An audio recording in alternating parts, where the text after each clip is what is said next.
Las personas, estamos en una librería, estamos hablando de literatura.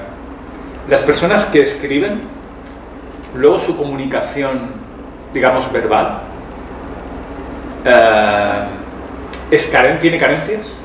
Hay de todo, pero sí que es verdad que la gente que escribe, sobre todo si son escritores profesionales de novela y tal, están muy acostumbrados al tema escrito, las palabras y todo, y a veces, ya digo, hay de todo, hay gente que obviamente que lo hace muy bien, a veces sí que es verdad que les cuesta tal vez más, ¿no? El tema de expresarse en público. Supongo que están muy acostumbrados también a su mundo, a las letras, que es un mundo totalmente diferente.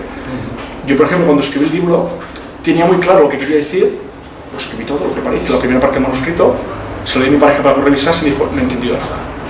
Dices, no, pues yo lo tengo clarísimo, ¿no? Una cosa es cómo hablas y la otra es la expresión. Cómo lo escribes, que se tiene que entender, que es muy diferente. Claro. Para los escritores, obviamente, hoy día un escritor, para bien o para mal, prácticamente también es un comercial. ¿Cómo? No sé si para bien o para mal, pero es la realidad. Entonces, ¿en qué puede ayudarle el método que tú propones para dar a conocer su obra y su contenido? Porque a veces un escritor presenta un libro y le cuesta explicar su contenido. Él conoce muy bien la historia, pero a la hora de transmitirla al público, a veces no consigue conectar. ¿Qué le puedes ofrecer? Al final, el libro está muy lleno de consejos, de ideas y de cosas. Lo que explica es que al final un discurso, en el fondo es muy fácil, es decir 3 veces lo mismo. Es decir, empiezas con lo que os voy a explicar, hoy os voy a hablar de mi libro que es muy bonito y muy interesante. Segunda parte, explicas el tema, mira, mi libro es muy bonito y muy interesante porque os explico A, B y C.